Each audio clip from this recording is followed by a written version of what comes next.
Affaire 100 jours.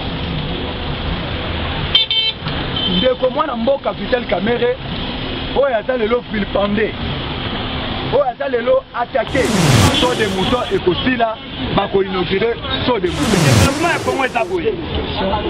Développement ya Congo eza boye. Développement ya Congo eza moyibi, assassination, combrier ba. Voulons pas que le peuple congolais batikala na ba qu'est-ce que c'est na kata mitu.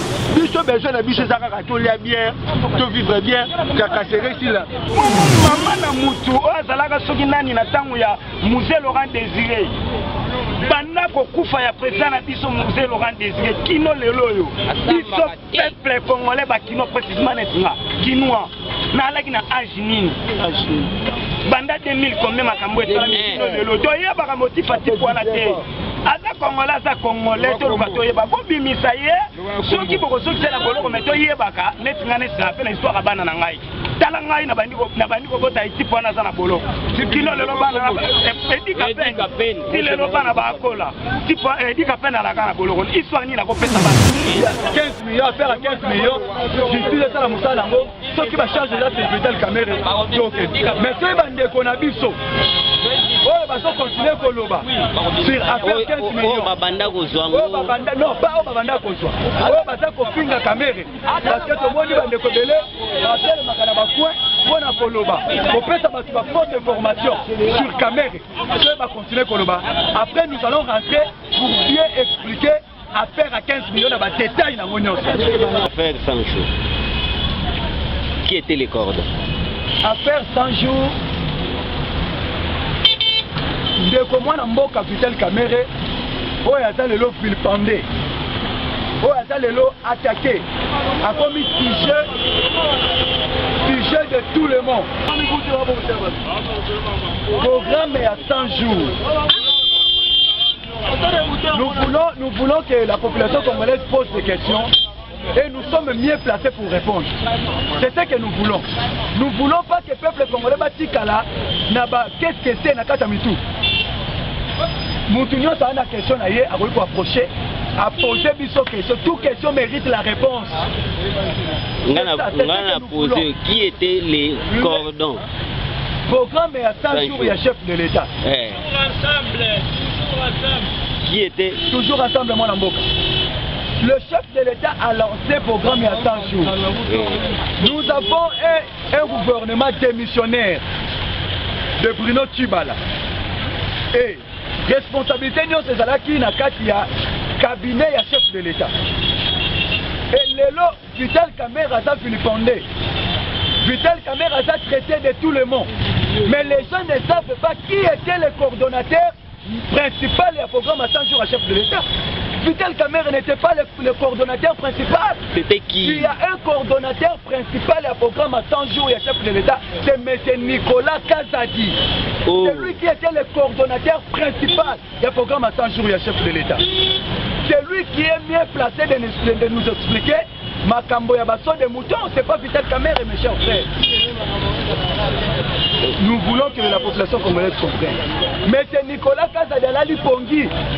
Azako ronflé et maintenant c'est Vital Kamerhe ne va pas lancer ma banque pour un programme à 100 jours. Coordonnateur principal, c'est lui qui était chargé d'un programme à 100 jours, il y a chef de l'État. Son nom c'est M. Nicolas Kazadi. C'est lui qui était chargé d'un programme à 100 jours. C'est lui qui était chargé comme coordonnateur principal. Il y a un programme à 100 jours, il y a chef de l'État. Son nom c'est Nicolas Kazadi. Ce n'est pas Vital Kamerhe. Que le peuple congolais, la population congolaise a comprendre de l'Okowana. Mais vous ne voyez pas que pour confier responsabilité à l'État, au gouvernement et pas à un individu, mais c'est Nicolas Kazadi ou Batubayebité.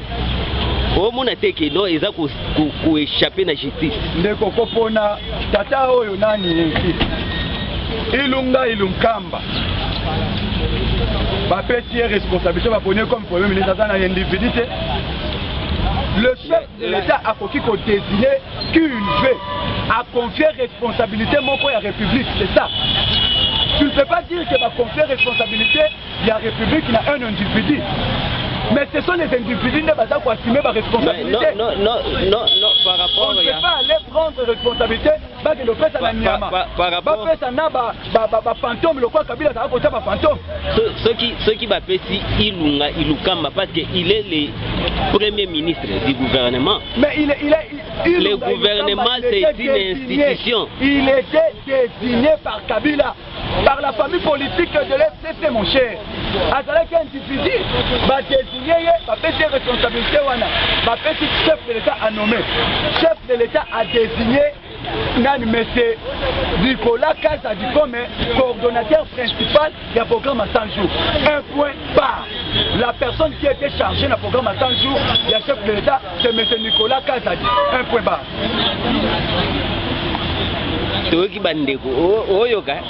Affaire 15 millions. Affaire 15 millions. Vraiment, je salue. Parce qu'il y a un autre personne qui vraiment rage la République démocratique. 15 millions. Bafingi Kamera Ibi 15 millions. Kamera Moïba 15 millions. Écoutez, Ndeko. Tolanda Kabila Salaba montage à Batouawa. Kabila Sali montage à Moutoumousou a violé Bataille en prison. Bakateli 500 mètres. 100 mètres à combattre. Écoutez, tant que vous créez les Kamoupo na Moutou, les Kamouane Kolaka Moutou, Oyo de nature, attendez le Kouana. C'est ce que je voulais vous faire comprendre. Les Kamouane Kokole Moutou, Oyo, attendez le Kouana na Makila na ye. Moutou ya atambola na ye. Aïba Katé, bino bozo montele les Kamouane Koiba.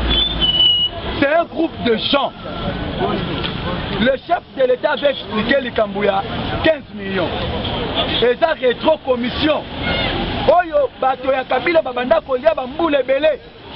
Némi Moulania Adala kolia 15 millions il y a beaucoup de temps. Ndekonanga. Bango baluki babimisa likamba 15 millions mais biso to lobby. Tu vois?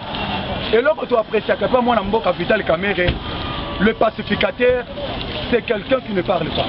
Et là, vous avez maillé, vous avez dit président, là, vous avez maillot. Et ça, maillé les nayo. Et là, vous avez maillot. Et ça, l'humilité nayo. Lorsque vous avez attaqué, vous avez capacité. Ce qui est Vital Kamerhe a pacificateur. Moi, c'est le seul viol n'a pas pacificateur. S'il a attaqué, je dois attaquer. S'il a touché, je vais toucher. Vital Kamerhe n'est pas pacificateur. Nana est militant, il y a INC, n'a pas pacificateur. Nous avons dit attaquer. Le chef de l'État a lobby justice et ça Moussala Nango. Nous ne sommes pas là pour protéger Antivalère. Tobunisi Kabila. Moi j'ai fait la prison de Kabila. Moi tel que je suis là. Kabila m'a arrêté à plusieurs reprises. Initiateur il y a mouvement, il y en a marre à qui ça c'est moi. J'ai organisé des marches. Kabila m'a arrêté à plusieurs reprises. Et maintenant là, Natana Moutaobangate, s'il y a dire, je vais le dire. Attaquer. Laisse-moi vous dire, mon frère. Le chef de l'État avait dit, justice à la Moutana pour l'affaire, 15 millions. Nous attendons. Ceux qui va lobby, justice et petite lumière, que c'est Kamerhe qui a détourné les 15 millions, mon cher. Il sera devant la justice. Nul n'est au-dessus de la loi. La loi, c'est pour tout le monde.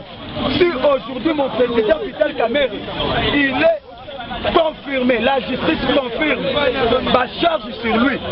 Mon cher, nous n'avons rien à dire. Nous n'avons pas là pour aider la justice. La justice, c'est ça, c'est pour cela la justice n'a vu se couper. Justice, justice, c'est une institution à part entière. Libre et ça la Moussala Nango. C'est un peu ça. Programme à 15 millions, affaire à 15 millions. Justice et ça la Moussala Nango. Ce qui va charger là, c'est Vital Kamerhe. Mais ce qui va qu'on a vu ça. Oh, bah, ça continue Koloba. Sur affaire 15 millions. Oh, Babanda Kozwa. Non, pas au Babanda Kozwa. Oh, bah, ça qu'on finit Kamerhe. Parce que tout le monde va décoller. Après, le Makanaba Coin, pour la Koloba. On peut savoir une forte information sur Kamerhe. Va continuer Koloba. Après, nous allons rentrer pour bien expliquer affaire à 15 millions dans les détails dans l'Union. Qui a fait quoi? Qui a touché quoi? T'auras expliqué. C'est ça. Nzala. Vous comprenez? Nzala. Papa, il y a qu'à opposer. Hey, il y a qu'à l'opposer.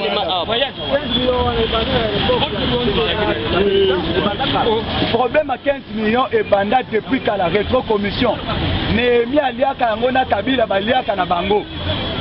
Mais balingaki babimisa yango lokola faire moko boyasika au peuple congolais a désavoué le régime Oyo. Yango baluka ba inventé loko wana à 15 millions. Et ça li rétro-commission. Je vais m'expliquer. Et ça li entreprise pétrolier. Oyo tangu nyonso bakotaka bafutaka bango 150 millions. 100 millions pardon. 150 millions. Alors 10% ya mbongo wana c'est 15 millions. Na 15 millions wana. Na tena mbongo wana nde yango ezongaka normalement. Mbongo wana po ezonga eza lokola rétro-commission. Bazali kokabola yango bazolia yango. Est-ce que vous comprenez biso? Siko balobi basala yango bapesi bango télé. Siko tolobi lisusu bakomi kosala yango mbangu mingi. Non. Bazosala yango na banorme oyo elongo bani so de mouton ekosila bako inaugurer so de mouton. Mama na mutu azalaka soki nani na tango ya musée Laurent Désiré. Banda kokufa ya président na biso musée Laurent Désiré kino lelo yo. Biso peuple congolais ba kino précisément netinga. Kinois na alaki na âge nini? Banda 2000 combien makambo etala kino lelo. Toyeba ka motif atipo wana te. Aza congolais aza congolais to luka toyeba ko bimisa ye soki boko soki tela boloko me toyebaka netinga nesinga pe na histoire bana na ngai. Tala ngai na bandi ko bota itipo wana za na boloko. Kino lelo bana edika pen. Si lelo bana ba kola. Tipo edika pen ala kana boloko. Histoire ni na ko pesa bana. Tango na beta histoire pays. Na ko informer bana na ngani. Keno mutu wana aliaki batu abomaki batu batie na boloko. Ebite na sa sens. Ibaso to mona mtu bazwa mugo tie na boloko. Kino lelo asambaka te. Kino lelo yo. Tosomona excusez, tosola. Omonita tokutana kaboye et ça c'est bien. Tosola ka poto ebala ka ba position. Bokata te bokota biso ça force des angibiso. Force makati. Tellement bon baba kino baba péré. Donc force des angibiso. Bokota biso to ba na mikete to la mikolo. Total ara moi ba jamais les gars force des makati. Les anga pose la question mon frère. Voilà. Lelo biso to mona aka so petit mo ba yibi 500 francs donc bana mango atiba okangai mutu moko soka jelo moko wana mutu moko so selimbe bana mona bana l'état d'imisi ni maseke nyoso tala be tidali kama université l'état d'imisi ni maseke titi na nenga ba se confirme makambo na bango mais comment to koyeba makambo ya beti ka felite comment to koyeba makambo ba tutu nyote comment to koyeba teke ba twayiba ki mongo ba soti muto to arrêter ki bango to sembisa bango boye to emuna ka fait moi clair boko bana ko to bandi ko kila biso na ba ko silo ko ba ça c'est pas normal na combien na valeur ya 750 francs congolais le ça c'est 2240 chauffeur na prix na ko bana tongo ti fois a observer ka ngonga atel ko 17h30 mo mutiage mo pesa ni ko tasa depot a pidi ki transport na ndenge na ye ba roulage na ba chauffeur ko komana awa soki to biso tamu sara caméra quelques mètres au komona kende matadi di bala o talo komona bena ke non ya solo mokilo mabe o c'est dire que roulage akangi chauffeur ko neloko ta kota tina coffre o to na banzela kota selembao banda ipena talaka ko mabulu ke selembao ata bobi bobonza ata bobi basoti muto c'est ça la banzela bolekela ba bino boto na banzela ba papa boke na banzela ba sanga mamba ata bobi bobonza ni développement ni les ana kata mboka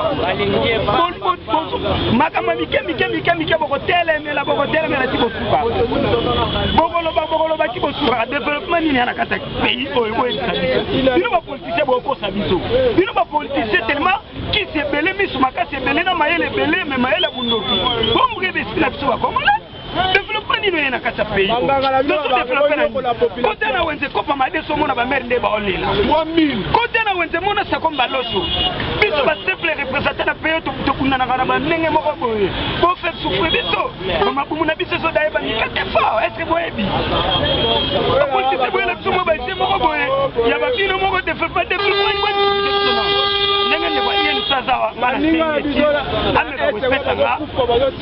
quelques textes de développement au Yalobi.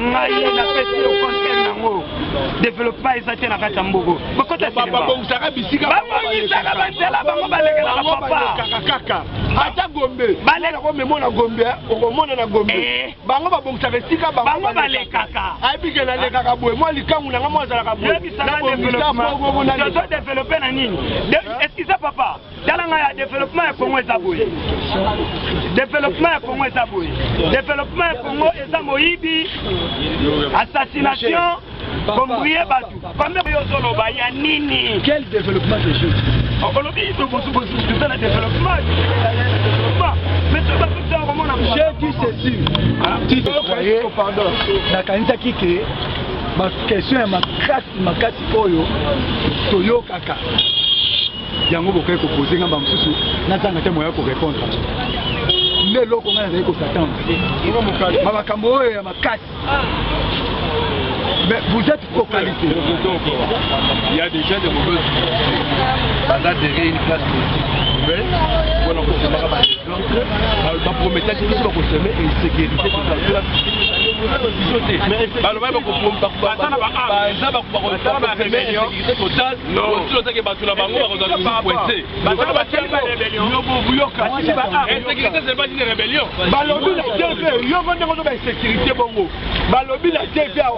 Afrique, RDC est comme 8e de sécurité.